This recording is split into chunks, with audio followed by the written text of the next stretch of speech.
this is going to be an AMA, Ask Me Anything style podcast.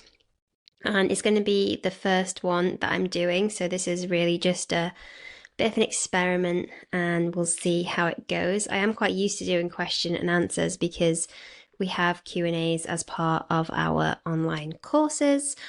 But it's kind of different when you're just like stood on your own in a room. So yeah, we'll see how it goes. Now, these questions have come from Instagram, and I just basically put a story out there and I was like, hey guys, do you have any questions? I thought that it could be nice to have some of the podcast episodes just me chatting. I don't know what that says about me that I think that's interesting. But I got a lot of questions. Obviously, people do have questions and I have answers. And I thought, okay, so I can have all these questions and I could like prep answers, but that seemed boring. Like I already was like getting bored in my mind thinking about that. So I'm literally just like have screenshots of everyone's questions and I'm just gonna literally read them and the first thing that comes to my head. So kind of like on-sighting this, which is how I kind of think that Q&As are supposed to be really. If my answers are short, I think that's probably an indication that I don't find the question that interesting. And I'm gonna spend longer on the questions that I do think are interesting. Some of them are like kind of the same, so I might skip past a few. But other than that, I think I'm just going to go for it. Okay, so someone asks, how old were you when you started climbing? When did you realize you wanted to get good? So I started climbing when I was about 6. I always say about 6, but then my mum told me that I climbed the Devil's Slide, which is a kind of giant easy slab on the island of Lundy, which is in the Bristol Channel, off the coast of the UK, when I was like 4 or 5. Now, her memory might have been wrong, but around 6. But I think I was climbing and sort of going on adventures and scrambling and that sort of thing before the age of 6. It wasn't kind of like a new concept. Like, I'm not sure there was a day where I'm like, this is the day I start climbing. You know, I think it was just introduced gradually by my dad and probably started off on walks or hikes and like scrambling around at the crags. And then when did you realize you wanted to get good? I don't really know how to answer that. Like, I don't know if kids think that way. I don't know if I thought that way. And what does it mean to get good?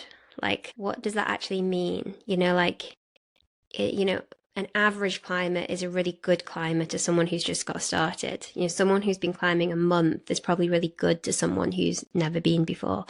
So I think those sorts of things are quite relative.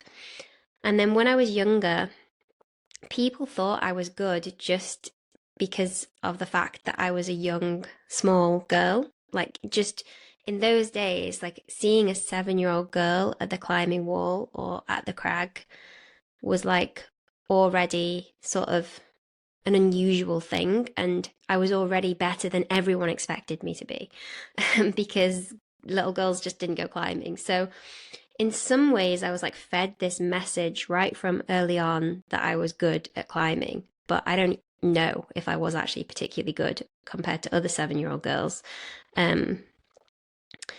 But I did the competitions from age 7, and I think I wanted to do well at competitions. I think it was kind of in my character from early on to want to be good at the things that I did, like, and that included other things other than climbing as well, like good at my schoolwork, good at other sports at school. I know that a lot of people say that they hated other sports and that they really like gelled with climbing because it was this one thing they felt like at home doing.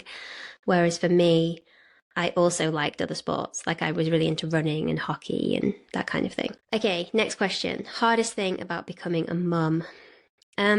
Hard to pick the hardest thing. I think the changes to my body and recovering post belly birth, post C-section was super hard. Like, I left the hospital thinking that I had destroyed my body and that I probably was never going to feel normal in my body again, and that I was going to lose everything that I loved, even though obviously I gained this thing that I really, really loved, which was my child, but everything else I felt like I had lost.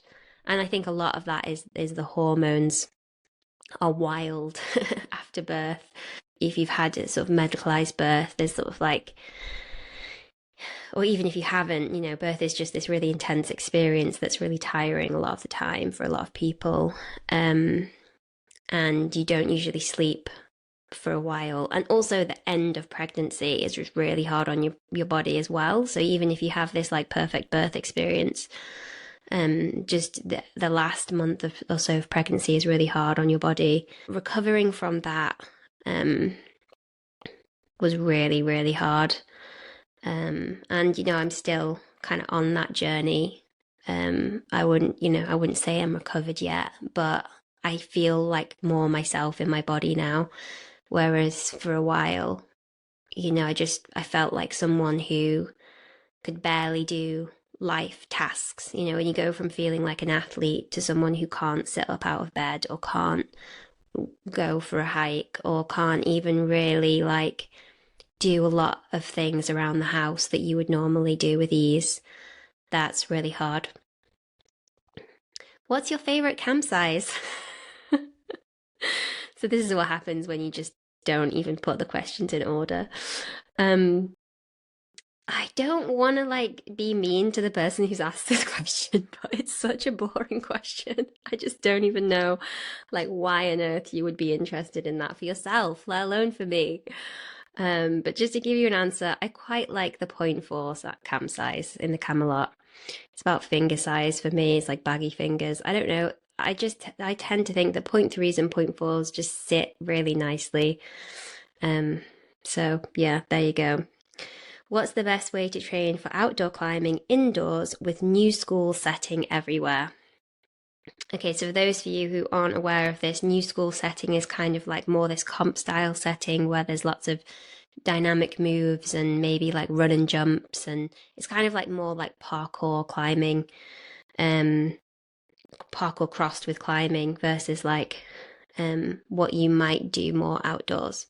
So I'm kind of the wrong person to ask this question, I think, because my local climbing gyms don't tend to set super new school.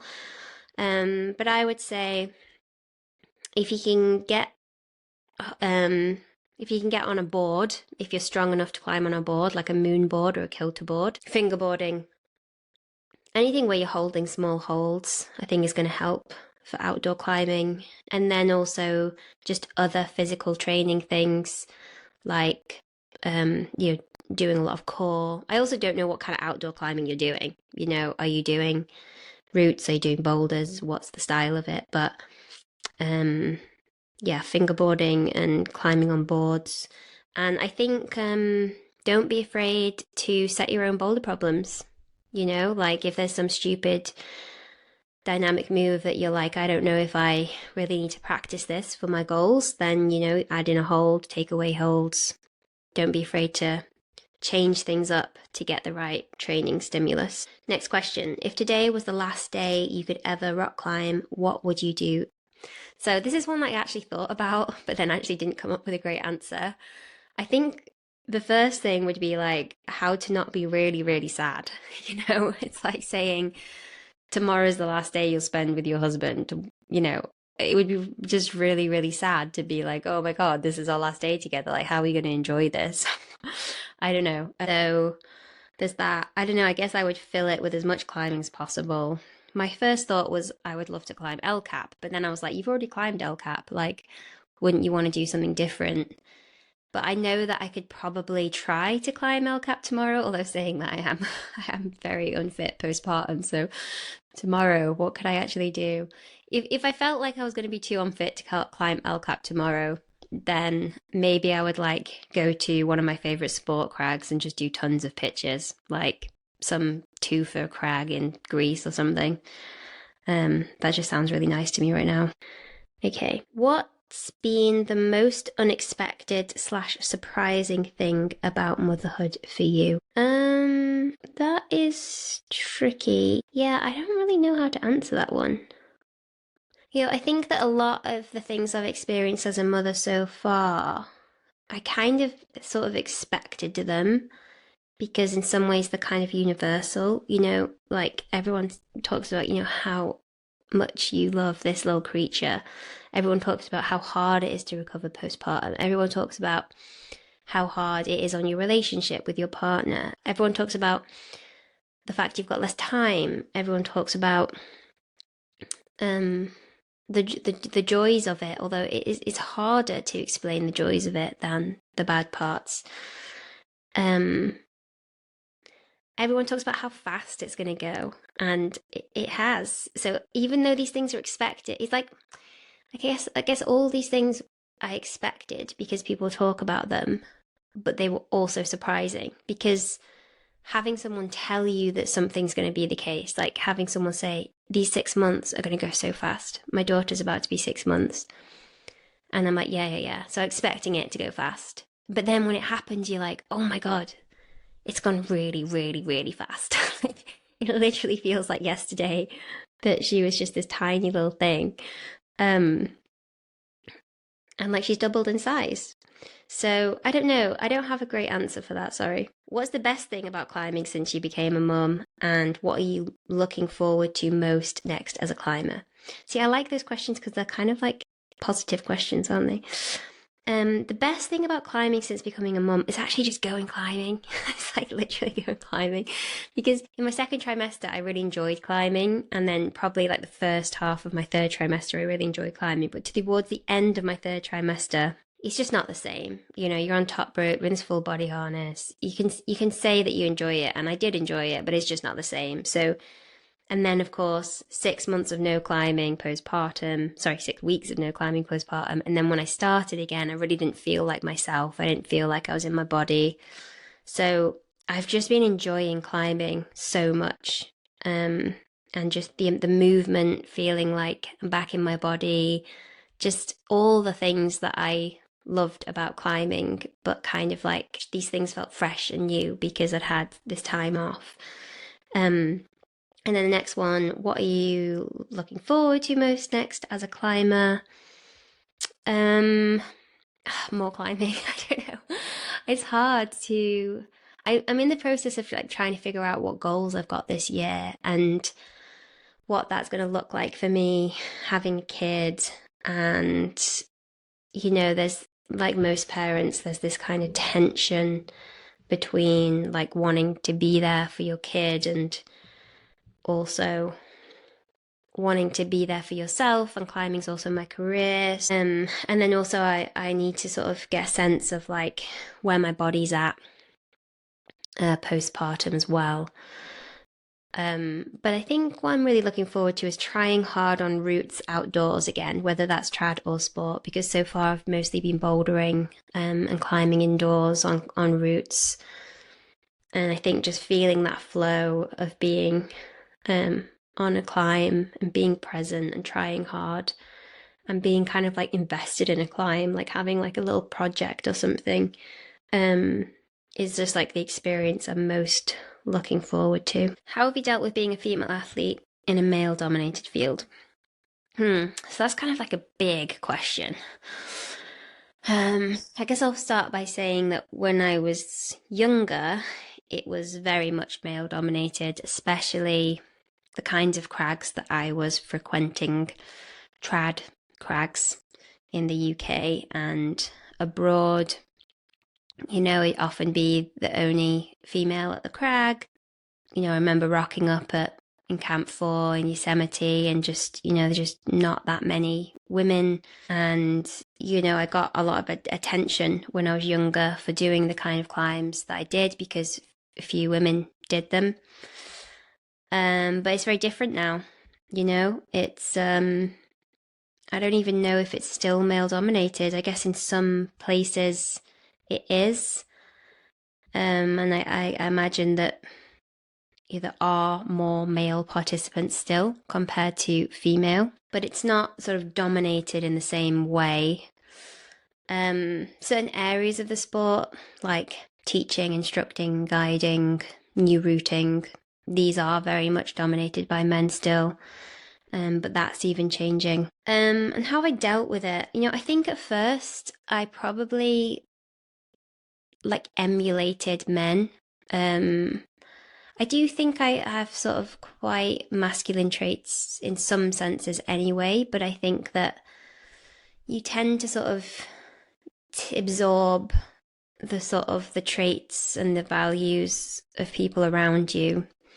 So I think that I probably did that at first. I sort of tried to fit in, tried to copy, tried to be sort of that woman who could quite easily hang out with a group of men and be the only woman and kind of lean into like the attention that I would get from being the only woman to just, I don't know, as a way of dealing with it, I suppose. But I was also, like, when I was really young, I was very shy. I would go to the climbing gym and like be scared to kind of like talk to the staff and stuff like that. I mean, I think part of that's just being naturally introverted. Here I am doing a solo podcast, but I am actually in a room on my own too. So yeah, I was quite shy. And would I have been as shy had there been more women around? Did I feel more comfortable talking to women at a young age, maybe? And then from a career perspective, it's quite hard to know how your gender is like affecting you in that space. I have experienced sexism, but I've also really benefited from being a woman in climbing, in the sense that as brands have tried to have more female representation, or for example, in Arctic Ascent, that expedition I did to Greenland, they did want more women as part of the team, so you can benefit from that. But then that comes with sort of like a host of psychological hurdles as well, where you're like, am I only here because I'm a woman? Do people expect me to not be as good because I'm a woman? And that was definitely the case, much more the case when I was younger than it is now. I would rock up to a crag and people would always be shocked when I would put my rope underneath, an E4 or E5 or whatever. And now that's just normal. People are not shocked by how hard women climb anymore. I guess sort of like one thing that's changed over the course of my career is I've kind of learned to be more confident in myself, and I've worked on letting go of imposter syndrome, and whether that imposter syndrome has come from being a female in a male dominated field or whether it's just part of who I am is very hard to tell. But I've just worked on those things. I've worked on trying to be self-motivated, to be to take responsibility for my own climbing and what I want to get out of climbing and the career that I want to have in climbing, and try to be like aligned with my values rather than kind of like absorbing the values of people around me. And it took me a while to do that.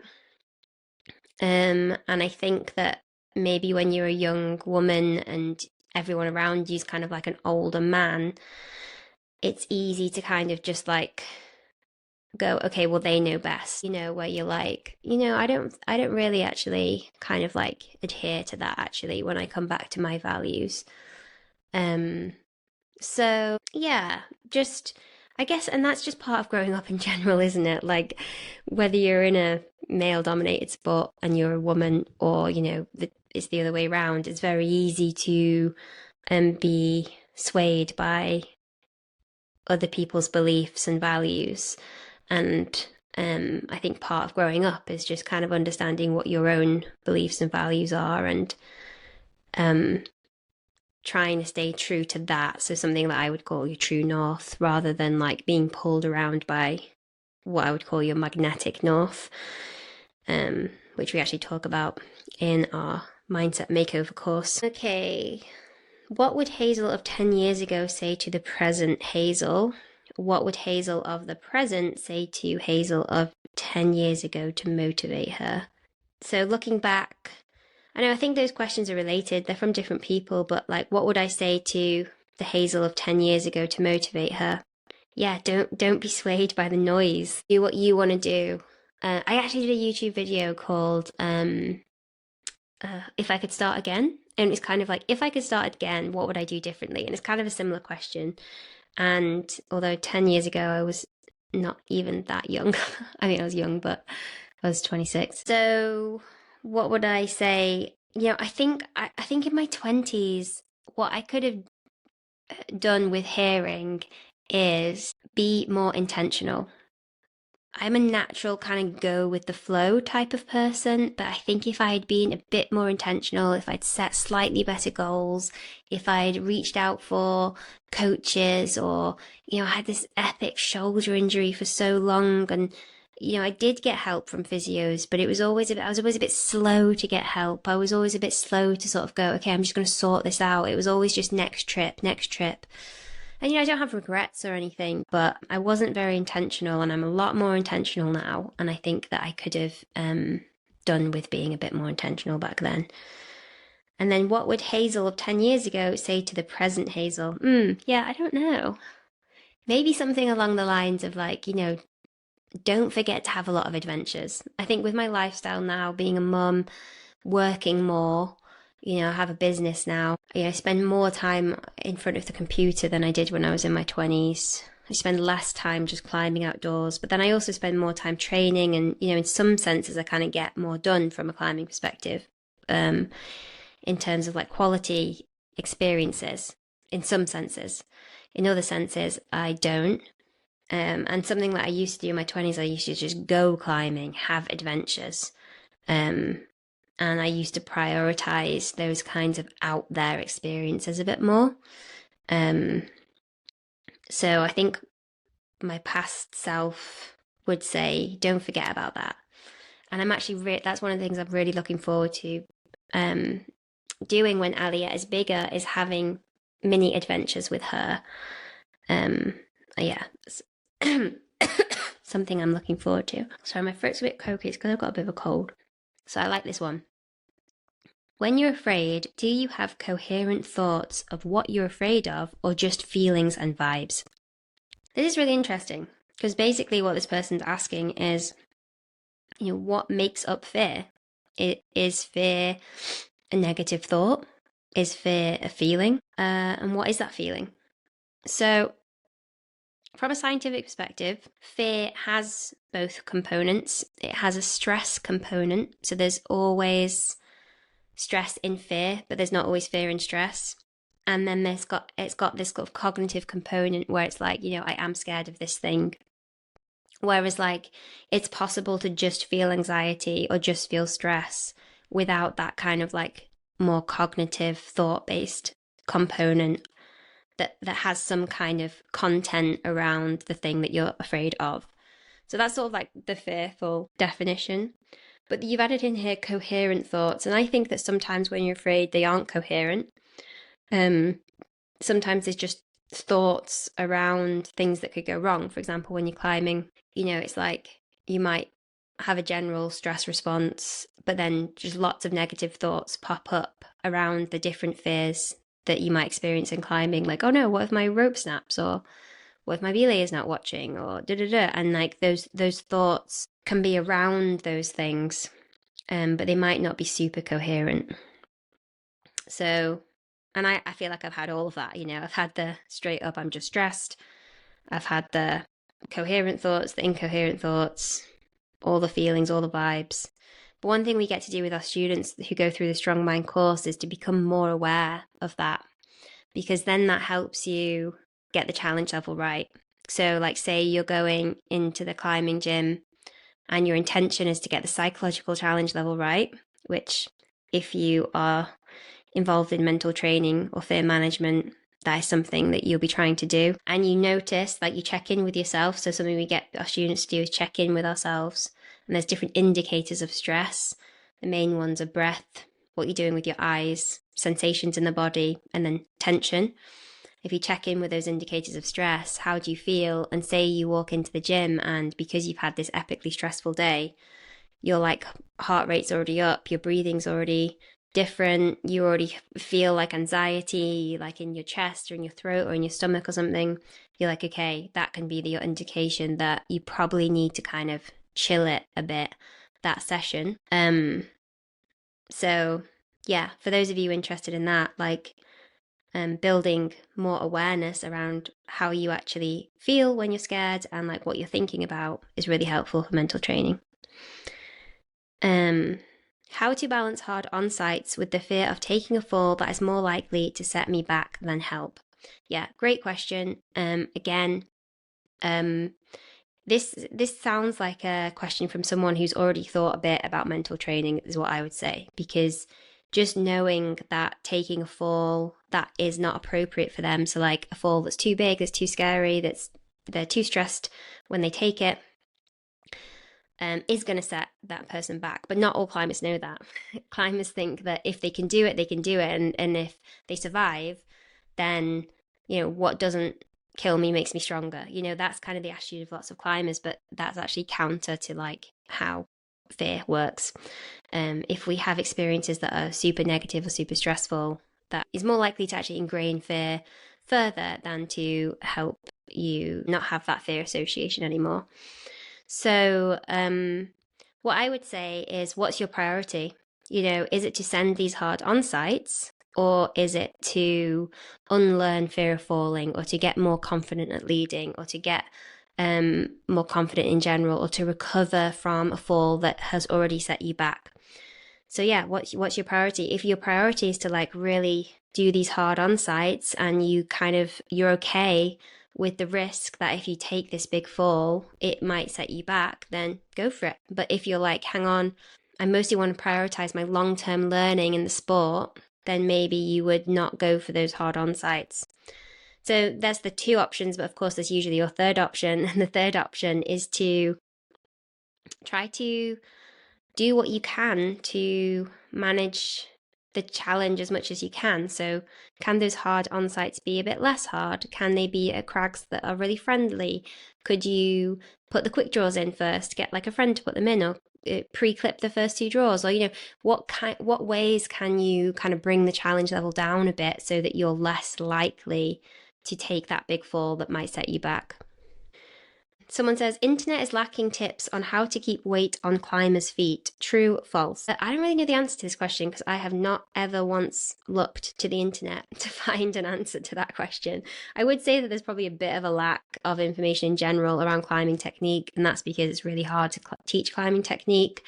Climbing is a very complex sport from a movement perspective, and so coming up with sort of drills or exercises or tips is hard, especially ones that are actually beneficial. But there's a few people who do it well. John Kettle comes to mind. I know that Lynn Hill talks quite a lot about technique as well. But in general, a few things I thought of. Get good climbing shoes that fit well, and practice vertical and slabby problems climbs. That's my 2 tips. Very basic tips, but there you go. Did fear of impact of pregnancy on body and performance postpone having a baby? Personal questions, but kinda, yeah. Something we probably don't talk a lot about is when I think about climbers who operate at a high level, who are 30 and above, most of them are men, and or they're women without kids. And if they're women who've had kids, they often disappear. We really like to celebrate all these women who've had kids who continue to climb at a high level. And I think we should. And it's great that there are some of those people out there, like Emily Harrington, Paige Clarkson come to mind, Beth Rodden.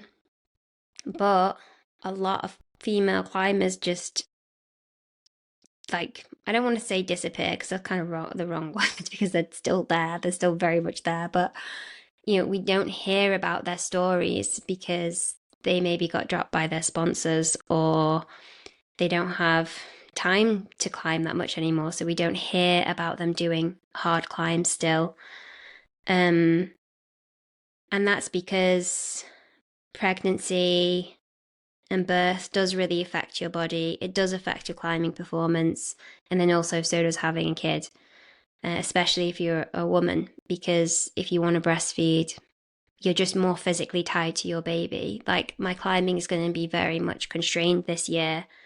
And I have luxuries that other women don't. Like, I have more of a flexible schedule. I have a partner that can come and help out. Like, say you're a woman and your partner goes back to full-time work. It's just harder to look after a baby and go climbing. It's not impossible, but it's very, very difficult. So I did postpone it. I'm going to be 36 soon.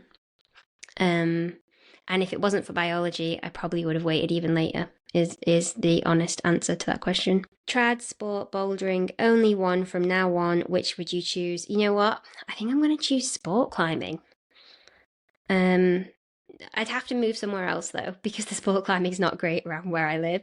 But like, trad is often a bit too faffy and time consuming for me. Bouldering is not kind of like my true love, in the sense that I just like being on the wall for a certain amount of time, even though I do love bouldering and it's very time efficient.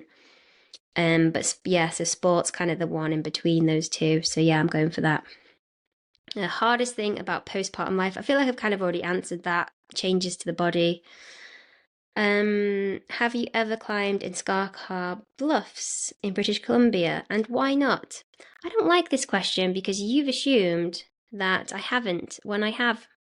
I've been to Scarcar a few times. I actually spent quite a few seasons in Canada, like summer seasons when I was younger. Absolutely loved it. And every time that it would rain too much in the sort of Squamish area, there would be like a few people going over to Scarha, and I would hitch a ride with them. So yeah, I've been there, but it's a very long time ago and I don't remember lots about it. What changes have you seen in the climbing scene over the last 10 years? I'm not sure about that one. I guess obviously like more indoor climbing. The Olympics kind of shook things up a bit. But what's interesting? Like, everyone was like, oh, the Olympics is going to bring so much more money and brands and like interest in climbing. And then I swear that, just given like global events and everything, that actually I kind of feel like, from my perspective, it feels like the climbing industry is kind of retracting. Other changes, social media, is obviously a big one. I was kind of like one of the first people on social media, like climbers. Like, I remember when Instagram appeared as a thing, and it's before it was owned by Facebook. And I was so scared about posting anything. I was actually in Oman on a North Face expedition at the time when I was sponsored by North Face. And yeah, it was weird. It's weird to think back because I wasn't sponsored for my social media presence, which yeah, I don't know if you can be sponsored without a social media presence these days. So yeah, sharing everything online. There's pros and cons to that, which I don't know if I'll get into, but yeah, that's a big thing. And just, there being more in the sport. It's easier to get a coach. There's these great mental training companies like Strongmind. Like, it's just more of a sport. It's more of a real sport, is what I would say. And there's pros and cons to that depending on who you are. But yeah, they're the main things. What was it like sharing a tent in Greenland on the side of a mountain with Honnold? I actually got away with not sharing a tent with Alex that whole expedition, but we did bivvy next to each other on a ledge on that huge wall called Ingmakortilak, which is like this giant, it's kind of like a mountain really. It's like a cross between a cliff face and a mountain coming right out of a fjord in Greenland. And there's a TV show about it called Arctic Ascent. Could do a whole podcast about Arctic Ascent, but Yeah, it was cool. I mean, I don't know if the most interesting thing was that I got to sleep next to Alex. I'm not sure, like, what the question's sort of getting around here. Like, you know, how was the expedition, or was it like that, like, literally the sleeping bit? Um, the most interesting thing about the actual sleeping bit is like the sun doesn't really set there because it's Greenland in summer. So, and then because you're kind of like pumped with adrenaline because you're like, oh my God, I've got to climb this horrendous looking cliff, Chaucy cliff face the next day. Like, yeah, I just didn't really sleep. That's the kind of the main thing I remember about that. But like every time you open up your eyes, you're like, wow, I'm in like the most amazing, most beautiful place ever. So, yeah, there you go. I couldn't tell you exactly why climbing brings me so much joy, but can you for yourself? I think I can. I think I've reflected on this enough in my life. So it brings me a lot of joy because I think it's the thing that helps me feel most present and most connected to my body. And that's just a really nice place to be. I also get kind of like a sense of mastery, which I think is different from a sense of progress, but kind of just like this sense of, I really know how to do this thing and I'm still learning and I'm still growing. And that's what it means to commit to trying to master something. But yeah, just mastery is like this thing in and of itself as that brings me joy. And then just like the feeling of being present, of feeling in flow, that also brings me joy. And it's a joy that I feel in the moment, but it's also lasting afterwards. So like even going to the gym and like feeling like I felt really present during a short boulder problem, I will feel better after that. So I'm really advocate for climbing being something that helps your mental health. And I think that not that climbing's the answer for everything, but if you have something in your life like climbing that makes you feel like that, that's going to really help prevent mental health issues coming up for you. Especially in this modern world.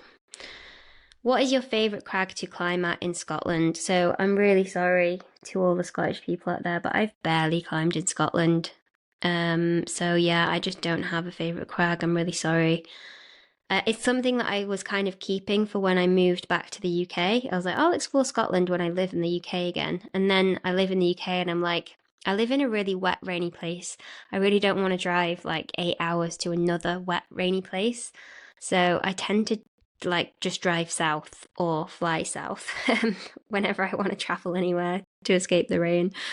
But I think maybe with our daughter, we'll go on little trips to Scotland where we like explore it. And maybe that's like hiking and a bit of climbing. But yeah, it's a part of the world that I would definitely like to spend more time in. How disciplined are you? What are your daily, weekly routines? Do you adapt based on your monthly cycle? So I'm naturally not very disciplined. I've had to really teach myself to be disciplined. Although, to be fair, I don't know. In some ways, I am disciplined. I'm someone who's very motivated by the things that I do. So I'm what's called, I would say, an autotelic personality. So like someone who's very intrinsically motivated.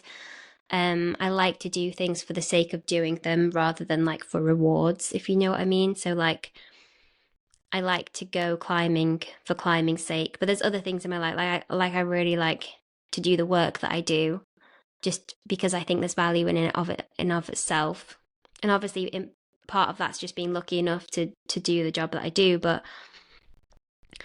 I kind of guess what I'm trying to say is that I don't often have to be super disciplined in the sense of like, okay, I've got to do this thing and I don't want to do it, but I'm going to do anyway.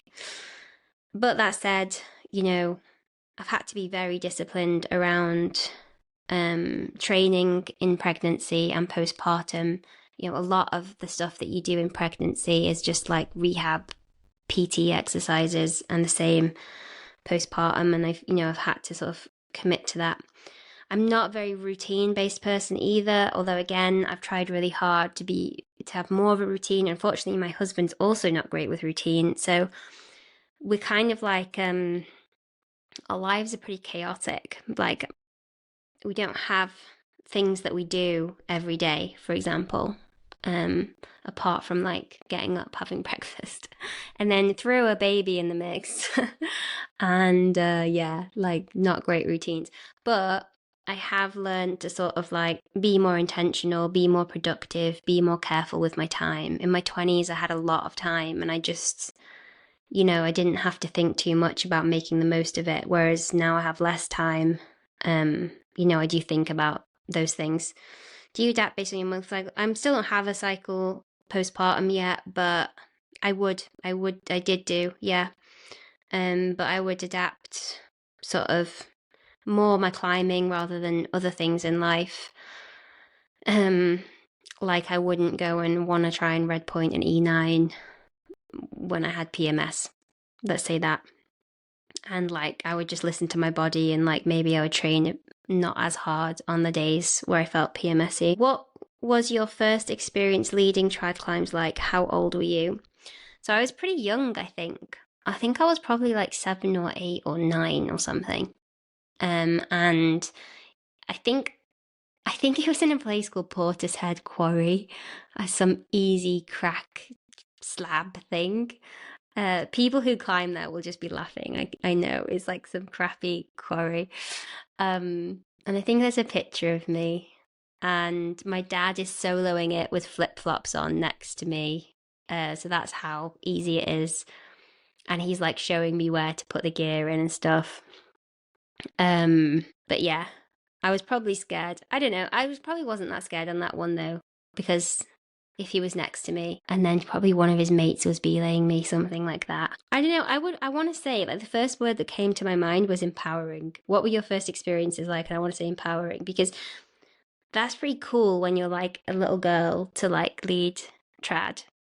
And like I got from the bottom to the top of this climb, like placing my own gear. Like I remember thinking that was really cool. And like sometimes my dad would get the challenge level wrong and I would cry and be really upset and be really scared. Actually, I'm getting Leo on the podcast soon, so I'm going to ask him questions along those lines. Reckon you'll come back for some sessions on the holy grail that is Avon Gorge. So for those who don't know, Avon Gorge is like in a city crag in the city of Bristol. I don't think I'm going to go back to Avon Gorge. I mean, if I happen to be in Bristol and it happens to work out, then maybe. I actually went there not that long ago and I climbed on the ramp. And the main thing that struck me was how noisy the road was. And I do not like road noise at all. And I've got so much more sensitive to noise as I've got older. So I don't have aspirations to go back there, I'm afraid. Sorry. What was your biggest fear around pregnancy, postpartum, and climbing? I've talked quite a bit about this, but I think, yeah, just fear that something would go really wrong with my body and that I didn't want to have a cesarean section.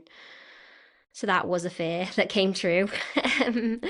But maybe even worse than that would have been to have some other kind of internal injury around pelvic floor or something like that. Will the UK have much more bolted climbs in the future? I kind of want to say yes, and I hope that we do it well, but I'm actually kind of psyched for that. I'm psyched for more bolts in British crags.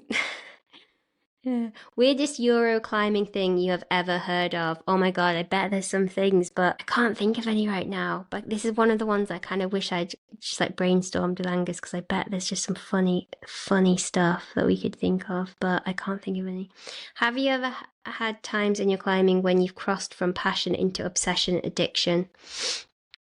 My first answer is no.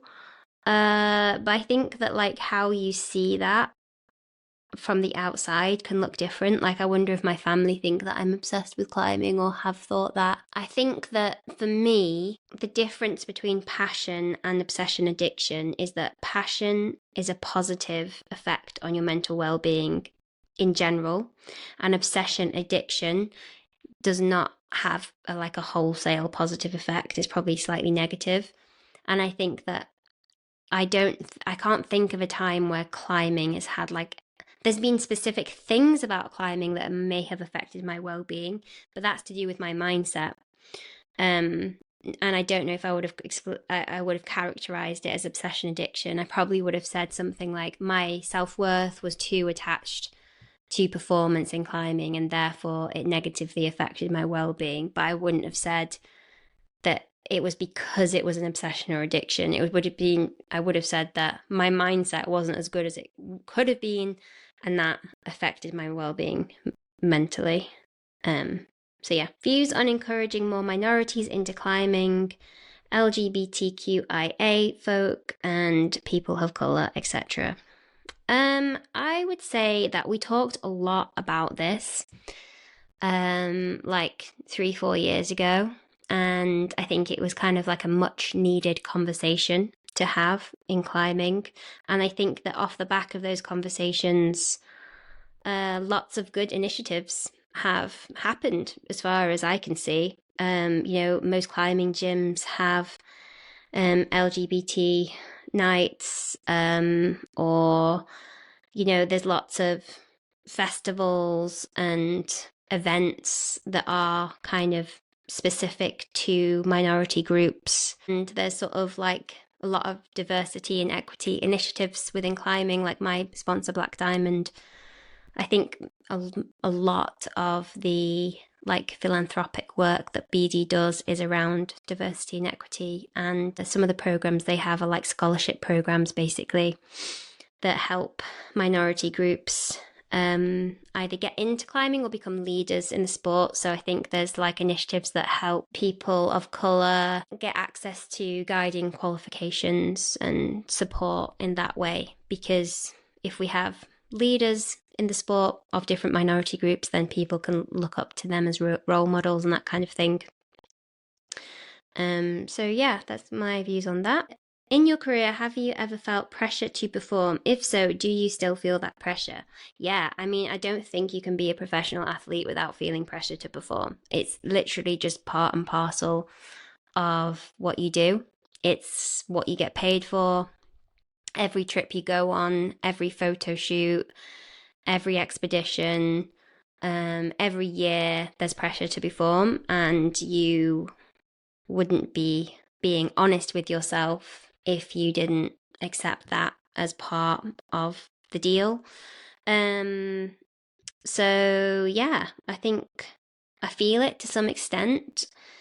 But because I've spent so much time reflecting on my mindset, doing mental training, that kind of thing, that I feel like I use that pressure to have a better relationship with the sport, or continue a healthy relationship with sport, and to perform well. In the past, I would say that I didn't deal with the pressure as well as I could have. Probably still better than a lot of other people, but I would say that like I kind of like using the language of anxious and avoidant attachment that people use in like therapy circles. I think that sometimes like our relationship with climbing, we get like anxiously attached, and it's more your relationship with performance rather than your relationship with climbing. But it's like, I need to perform, I need to perform, I need to do this. So you kind of like do more, train more, want to achieve more, set big goals, become very outcome oriented, or you go, whoa, this is way too much. I don't want any of that in my life. That's freaking me out. So then you become kind of avoidant attached, and you go, climbing doesn't mean anything to me. I don't care. I don't need to perform. I'm just going to drift along. Da, da, da, da. And I would say that sometimes I was like a bit anxiously attached, sometimes a bit avoidantly attached.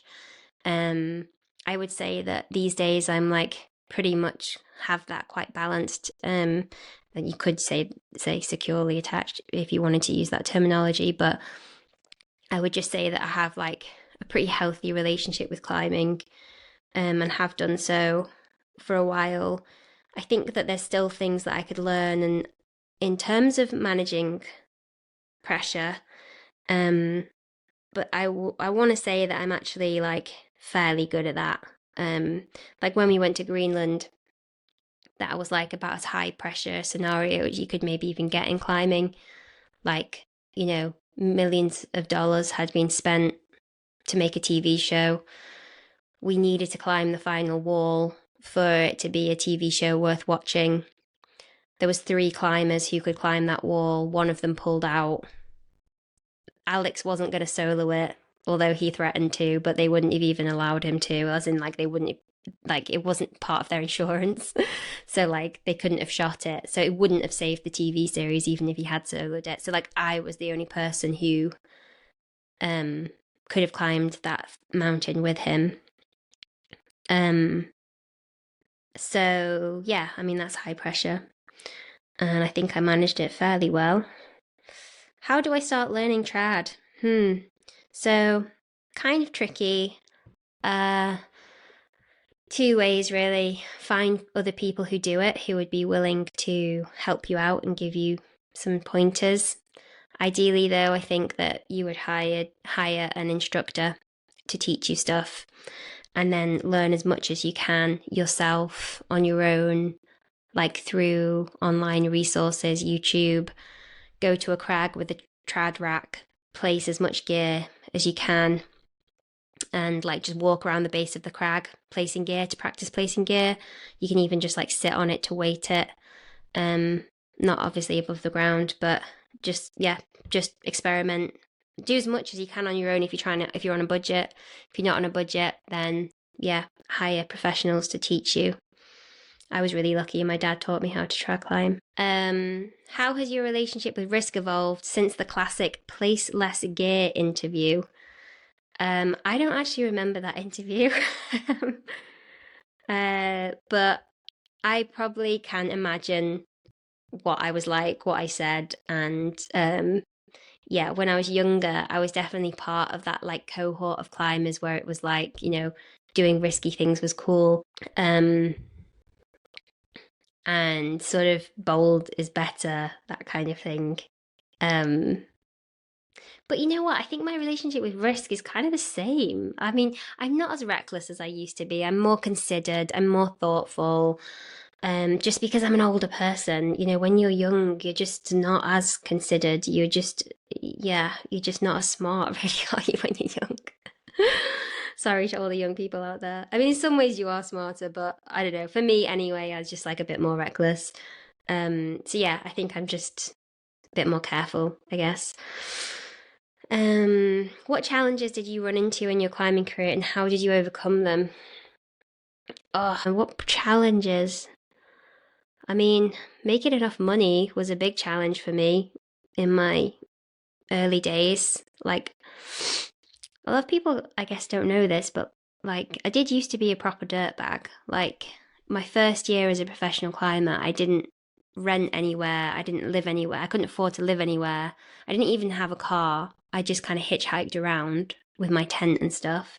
The next year, I got a car, a Citroen Saxo Desire, and because I'm 5'2", I could put down the seats and sleep in the back. And I lived in that car for a few years, and then then I would travel in the summers, and then because my dad used to go to Thailand for the winter, I borrowed his car, and his car was a slightly bigger car, so I could sleep in the back with my boyfriend at the time. 2 people sleeping in the car. So like months in Spain in the back of a car. And then I sort of slowly upgraded to a van, then a bigger van, and then finally got a house in 2019. So I didn't have a lot of money. And what did I do to overcome it? There's certain privileges behind what I'm saying. I'll just caveat with that, but I overcame them by just doing everything I could to prioritize climbing. So basically, being uncomfortable was the main thing. How are you managing to balance your exercise and climbing routine with taking care of your baby? Yeah, so it's really hard. I try to prioritize it though. I think that when you make something a priority, you make time for it. You make those things the things that are non-negotiable. And I know that obviously everyone can't do that. But given that climbing is my job, I prioritize it. And sometimes that means doing slightly bad job of it. Like sometimes I literally have my baby in the room and I'm like doing weights at the same time as like trying to entertain her. And other times it just means that when she's napping, like if I don't have any help with her that day, then it's like, okay, she's napping, so that's when I'm doing it. But yeah, I think that you have to intentionally make certain things priorities. How do you balance being gentle with yourself and also pushing yourself to be better? I think that's a great question, and I think that is something that I'm continuously getting better at. I think it's really hard, and I think that in some seasons of your life, whether those seasons last days, weeks, months, years, you need to be more gentle to yourself, and in some seasons you need to be harder on yourself. And at the heart of both of those things is taking responsibility for what you want out of your life and out of your climbing. And we talk a lot about that kind of how to balance those things in our courses. But I think your mindset is something that you sort of craft for yourself. There's an optimal mindset for each of us at different times in our lives. And it's kind of, I guess a nice question is like, what do you need to hear more right now? Do you need to hear like that more self-compassionate side, or do you need to hear, look, come on, we can do better than this, we can actually try harder, we can be more intentional? And that's not sort of judging, it's kind of just going, look, after some self-reflection, I think that in a lot of sort of mental wellness circles, we hear a lot about self-compassion, and I think that that's great. I think that being kind to yourself is something that we could all be better at, especially some people. But sometimes I'm like, you know what, maybe sometimes you also need to hear that like we're responsible for our own lives, that we do have more control than we think, or a lot of us do. And so, what am I going to do with that? And I know that can sound controversial in 2025 to say that, but yeah, I don't know. I'm just kind of feeling those vibes at the moment. How do you handle not to go climbing mentally when your baby is extra needy or nights are pretty bad? Yeah, it's hard. I think because I've climbed for so long and I've like gone through injuries and pregnancy and postpartum, I'm kind of used to not being able to go climbing sometimes. And I've just sort of, yeah, I'm just kind of used to it at this point, and it's annoying. But I think just trying to come back to being grateful for all the time that you do have. At what stage during your climbing career you realised your mentality and boldness was better than most? I think I mentioned this at the start, but like people would tell me like when I was really little that I was really bold and brave. But they told me that because I was a little girl, not because I was actually really bold and brave. So it's weird. It's like I was told this thing from really early on, and it kind of became part of my identity. Even though I think deep down I realised that I don't have like an unusual risk tolerance, for example. Like I think I have a really normal tolerance for risk, and I think I have like a really normal fight or flight response. Alex would argue that he's normal in that way as well, and that everything that he has done is through practice. And I think that most of what he's done through practice, but knowing him and his personality, sorry, this is Alex Honnold, I would say that his temperament is unusual as well, and makes him especially good at fear management. Whereas I just don't, I think I'm just really like quite normal. I mean, maybe I'm slightly calmer than other people. But yeah, I think I'm pretty normal. But I grew up practicing being scared, like right from a young age. My dad, went trad climbing from a young age. So it's I practice these things. And not many women were doing it at the time. So I guess I seemed sort of exceptional, but yeah, I don't think I'm particularly exceptional. I think the main thing with all of these things is like when you find someone who's good at something, it's a lot about them just liking that thing. Like I was highly motivated to be on climbs that felt a bit scary, that felt a bit risky because I love psychological challenges. So, yeah, that's my thoughts on that. What are the biggest mental challenges of being a pro that amateurs are not aware of? I think maybe the biggest and most obvious one is just like how much more visible you are. And how, there's more eyeballs on you and you're climbing, there's more pressure. It's part of your job to perform to a high level. And then, it's really hard in climbing to perform to a high level all the time. It's a sport that your gains are lost very quickly. It's not like skiing where, okay, it is to some extent strength and fitness based, but it's also seasonal. And, if you spend 6 months not climbing, it's going to take you 6 months or more to get back to where you were. Maybe not that much, but different for different people. But for me, it takes a long time to get back. So it's constant maintenance. And then also climbing's different. So like if I spend 6 months mostly trad climbing, my indoor bouldering is going to be terrible. So you have to constantly be okay with the fact that you might not meet people's expectations of you. Whereas, like, amateurs do have to deal with expectations. I think within peer groups, there's often a lot of pressure, whether you're aware of it or not, to perform to a certain level. But it's not the same kind of pressure.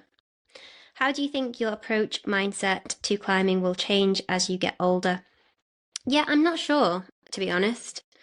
I like to think that my mindset will get even stronger. Maybe my approach will be to do things more around my child. And depending on what kind of a kid she is, I'm going to have to adapt my climbing to that. So maybe I'm going to have a more flexible, fluid kind of mindset. I don't know. Any tips for supporting a bouldering partner through fear of falling and feeling watched? Yeah, reach out to Strong Mind. They can help them.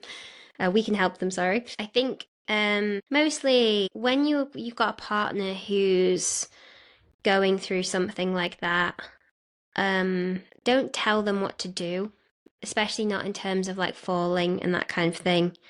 You don't know what's going on inside their head, and you might be encouraging them to get the challenge level wrong. So, like a lot of things that look like encouragement can actually can actually be unhelpful.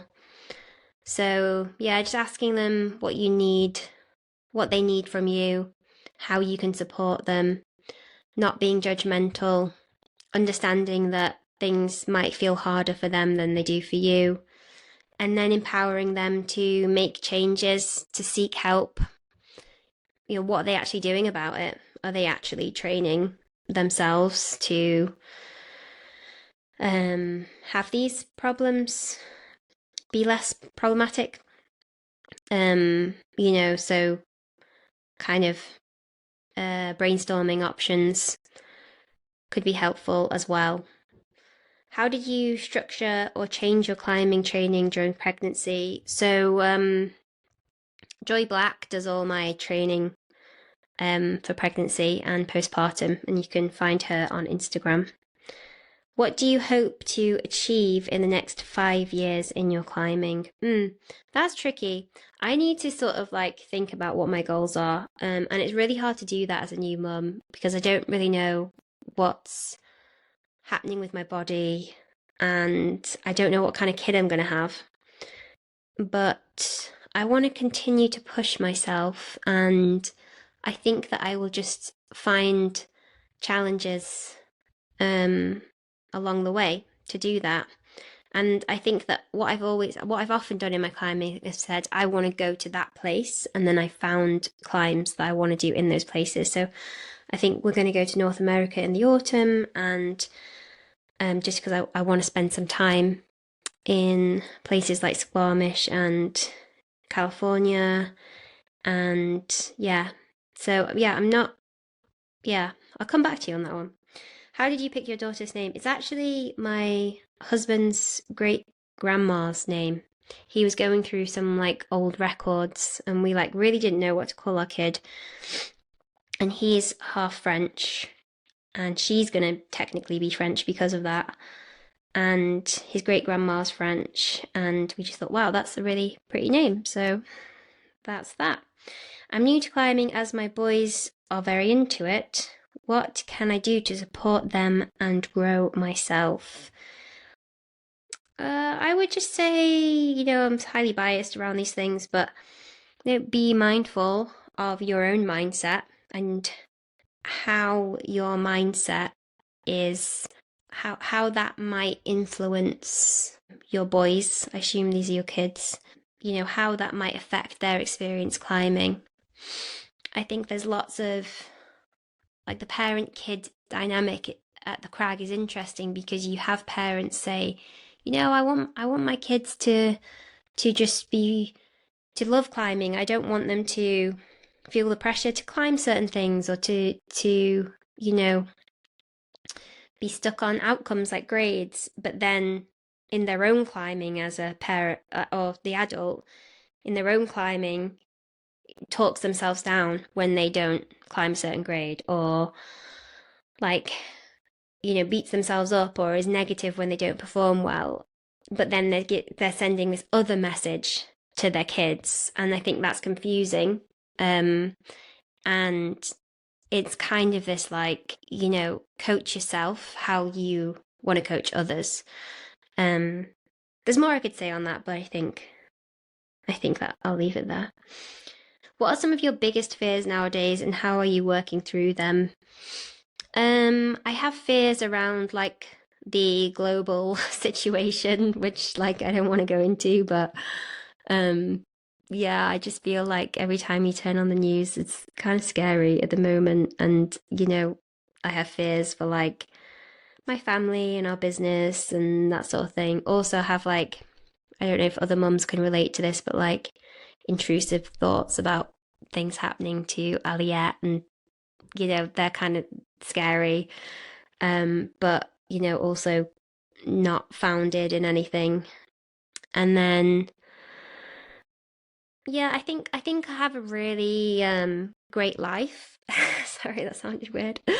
But like I really like my life, and I think that my fears are around losing certain aspects of that life is what I would say. And how am I working through them? Well, one of the things I do is I am coached by a life coach, and I bring some of those fears to those coaching sessions, and I try and figure out whether I need to change something in my life to mitigate those fears. Like, are they something real in the world that I can help make changes around, or is it something about my mindset that I want to change? So those coaching conversations help me figure that out. And then I take steps if there is anything I can change, or I take steps to accept things if I can't change them. What are you most looking forward to this year? So we're going to be doing a big trip in the autumn, and that's what I'm most looking forward to. Of all your mentors, who did you learn the most important lessons from, and what was it? I think I learned most from my dad, really. He was definitely my biggest mentor. And I think the thing that I learned most from him is that climbing is really about the experience. It's not about the things that you tick. It's not about grades. It's not about achievements. It's about the moments that you spend on the rock. For you, which country has the most enjoyable climbs? Very difficult. I want to say the United States of America. Honestly, I just think you guys have got some of the best rock, and a lot of it's very accessible, and yeah, you're very lucky. What mental strategies did you learn from having to recover from shoulder surgery? I'm tempted to do a whole podcast on my shoulder situation, even though I've forgotten a lot about it. But to cut a long story short, I had this really long shoulder injury which ended in an operation, but then the operation still didn't cause the pain to go away, even though technically it fixed it. And in the end, it was chronic pain, and I don't even know if I needed to get the operation. So the mental strategies I learned were about how to manage chronic pain, and that pain doesn't always correlate with tissue damage. Yeah, that's what I learned. What watch do you wear when you train? I don't wear a watch. Type of sport you are worst at? I don't know. I don't really do many sports. I don't know, I want to say golf because I've never really done it, and I think that I probably wouldn't have great patience for it. How can I train without a partner most of the time? I mean, bouldering is great. Training, fingerboarding. You can do a lot of training without a partner. Circuits if you want to train endurance, auto belay. You can even climb outdoors on your own with a sort of like self-belaying device. Yeah. And then someone DM'd me about diastasis, which is like the separation between your abdominal muscles. This person says, did you have rectus diastasis? Diastasis or diastasis? I don't know which one to say. Or was it already back to normal 6 weeks postpartum? Mine is very small, but I'm unsure whether I should be bouldering again since I will most likely use my straight abdominal muscles. So, because I'm not an expert, I actually reached out to Joy Black, who is my coach, to answer this question, and now I'm just going to find her answer. But for myself personally, I still have diastasis, and I'm 6 months postpartum at this point. So Joy says it's really not black and white, or yes or no. It's not about the width per se. It's more about pressure management, overall strength, pelvic floor factors, experience with loading core correctly during pregnancy. But I guess you're postpartum now. If she's using her muscles to stand up or pick up her baby, then that's not the real issue. So I think, yeah, I'm not an expert, but what I would say is that I think if you ease into it, I think you can do it. And I don't think that. Oh, and then Joy says that's not a reason not to be bouldering. So there could be other reasons why you shouldn't be bouldering, but just having that small amount of diastasis is not a good enough reason on its own not to boulder. Yeah, and I still have some diastasis, and I've been bouldering. I started climbing 6 weeks, and it definitely wasn't back to normal then, but it did reduce massively. And then this is the final question, which I think is going to be hard. Do you think that the promotion, sponsorship of athletes who come from privileged, wealthy backgrounds impact the confidence of people who come from less affluent backgrounds to participate in sports? Yeah, I mean, this is a tricky one. And it's hard to know sort of like what this person's assumptions are. I mean, I came from a middle class background. I've not been helped by my family to pursue the lifestyle that I've pursued, but I have had a safety net in that my mum probably wasn't going to kick me out if I really lost money, or like if I really needed to borrow money, she would probably lend me some money. So, I'm definitely not from like a particularly poor background, but my mum was a single mum. My dad moved out. My mum was a teacher. I think that sometimes it looks like people are from super wealthy backgrounds, and maybe they are, maybe they aren't. But yeah, I think it must be hard. It must be hard, and I don't want to pretend like I know what that feels like. But what I would say is that climbing is probably one of the sports that's most accessible to people from less affluent backgrounds. Okay, it might be hard to travel and do some of the like more exotic kind of types of climbing, but like going to the climbing gym, I know it's expensive, but it's probably no more expensive than going to like the weights gym. And like climbing equipment isn't, you might need a few pairs of climbing shoes a year compared to other sports like, I don't know, cycling, where it's like thousands and thousands of pounds just for a bike. Yeah, I want to say that it's more accessible. But yeah, I think it probably does affect the confidence of people. This is one of those questions that's like more of a statement. Do you know what I mean? It's like this person's kind of making a point, and I'm agreeing with that point. But I don't think that the climbing industry actively sponsors people who are from privileged backgrounds. It's just that people from more privileged backgrounds are more likely to do well in the sport. So it would be nice to see charities, brands doing more scholarship stuff. I know that Black Diamond does some scholarship stuff. And one of the charities that I'm affiliated with, Urban Uprising, who works in the UK, give access to kids from less wealthy backgrounds, gives them the chance to start climbing, and does like a whole program with them.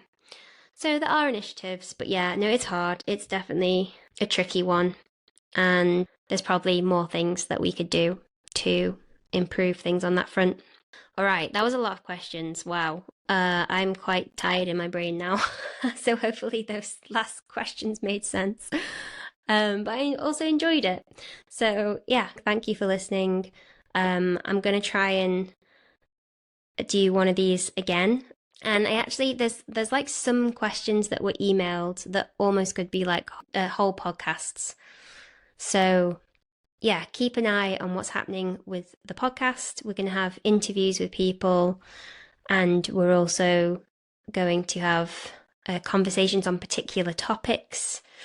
And we're going to do more of these AMAs, and I might even get Angus to help me with some of them, but that requires childcare, so we'll see how that goes. And as always, if you are interested in any of the work that I do, you can check out my company at strongmindclimbing.com. We do online courses, we do coaching. We have a really great, we call it a newsletter, but it's not. It's Thought of a Week. We call it Thought of the Week, and every week we basically write about something that we're currently finding interesting, and we try not to have them be boring. They're very popular, actually. So if you want to kind of dip your toe in the world of mental training and mindset and that kind of thing, I highly recommend getting on our mailing list to join the Thought of the Week. And yeah, that's about it. All right, thanks so much for listening.